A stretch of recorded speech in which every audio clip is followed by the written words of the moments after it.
பண்டிகை நேரத்துல பிரதமர் நரேந்திர மோடி தமிழ்ல வந்து வாழ்த்து சொல்றாரு. ஆனா தமிழர்களுக்கு எதுவுமே பண்ணாம இருக்கிறதா தொடர்ச்சியா வந்து விமர்சனங்கள் வந்துட்டே இருக்கு. இந்த வாழ்த்து நீங்க எப்படி பாத்தீங்க? இது வார்த்தை தமிழ்ல வாழ்த்து சொல்றதுனா இப்ப நம்ம முதல்வர் கூட அந்த மாநிலங்களில் போனால் ஹிந்தியில் ஒரு வணக்கம் சொல்றது, தெலுங்கு ஆந்திராவுக்கு போனால் தெலுங்குல சொல்றது, அந்த மக்களின் மொழியில ஒரு வணக்கம் நன்றிலாம் சொல்லி கத்துக்கிறதா. இந்திரா காந்தி எல்லாரும் பேசுறதானே தம்பி, எல்லாரும் பேசுறதா. அம்மையார் இந்திரா காந்தி வரும்போதோ, ஐயா ராஜீவ் காந்தி, ராகுல் காந்தி வரும்போதெல்லாம் அதை பேசுறதான். அதனாலே நமக்கு நல்லது நடந்துரும் இருக்குமா. கோழிக்கு இறை போடும்போது கோழி மொழியில தான் பேசுங்க, பக் பக் பக் பக்னு. நம்மளால வந்து அது இறதிங்க வரும். அடுத்த அரை மணி நேரத்தில் குழம்பு சட்டியில் கொதிச்சுக்கிட்டு இருக்கும். அது மாதிரி நம்ம மொழியில பேசுறதெல்லாம் நம்ம ஆளு, நமக்கான ஆளுன்னு நம்ம நினைக்கிறது தவறு.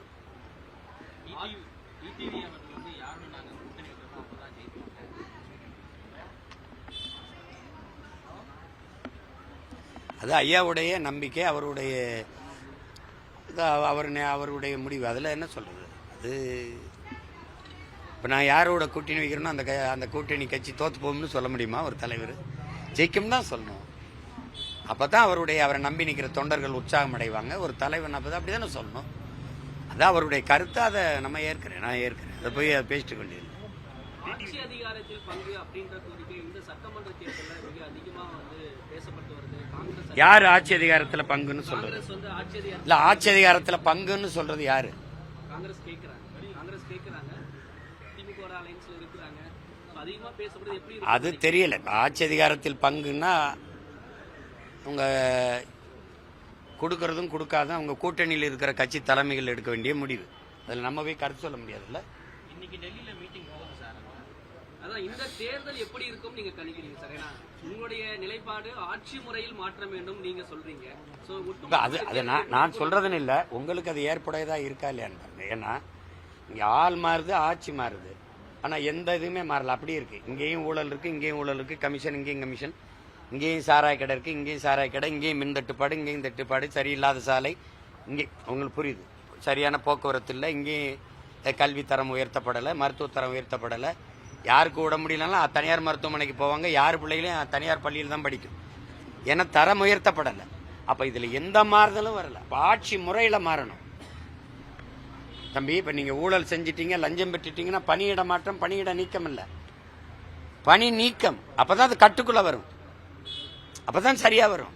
அப்ப நான் என்ன நினைக்கிறேன், கல்வி மருத்துவம் இதையெல்லாம் தரமா கொடுத்துட்டேன் என் நாட்டு குடிகளுக்குன்னா உங்களுக்கு செலவு மிச்சமாயிருது.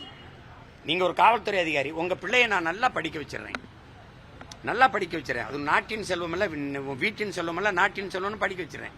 உங்கள் தாய்க்கு முடியல, அவள் வீட்டின் தாய் இல்ல, நாட்டின் தாய், தேசத்தின் தாய்னு நான் மருத்துவம் பார்த்துறேன். ₹1 1 கோடி வேற நான் வைத்தியம் பார்க்கிறேன். அப்ப அந்த செலவு தரமான மருத்துவத்தை கொடுத்துறேன். அப்ப உங்களுக்கு செலவு மிச்சம்.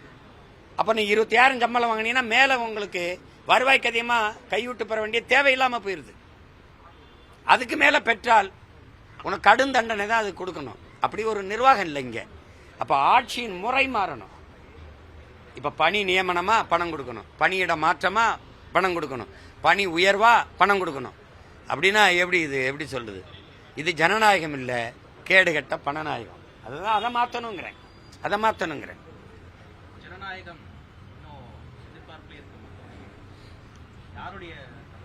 அது தெரியல. ஒரு படத்துக்கு இவ்வளவு கால நீட்டிப்பு தேவையில்லைங்கிறதா என்னுடைய கருத்து. அதாவது இப்ப அண்ணன் செல்வமணி எடுத்த குற்றப்பத்திரிகை கூட முடக்கப்பட்டுச்சு. அது முன்னாள் பிரதமர் ஐயா ராஜீவுடைய கொலையை பற்றி வந்ததுன்ட்டு இது பண்ணாங்க. அது அப்புறம் மறுபடியும் அதை பல நீக்கத்தை செஞ்சு மறுபடியும் ரொம்ப தாமதமாக வந்துச்சு. இப்போ நான் நடித்த என் தம்பி சண்முக இயக்குன அடங்காதை கூட பல 500 இடத்துல நீக்கியிருக்காங்க, ஒலியை அல்லது காட்சியை. அப்படி இப்போ அது மாதிரி எந்தெந்த காட்சிகளை பிரச்சனைக்குரியதுன்னு நினைக்கிறாங்களோ அதை நீக்கிட்டு வெளியிட அனுமதிக்கிறது தான் சரியான ஜனநாயகமாக இருக்கும்.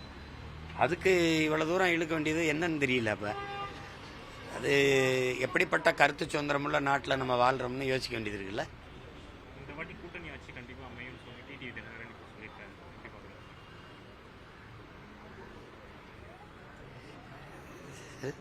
நான் என்ன சொல்றது?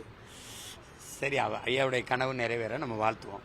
பிளே ஸ்டோர் மற்றும் ஆப் ஸ்டோரில் இருந்து பாலிமர் செயலியை QR கோடு மூலம் பதிவிறக்கம் செய்யுங்கள். செய்திகளை உடனுக்குடன் பெறுங்கள்.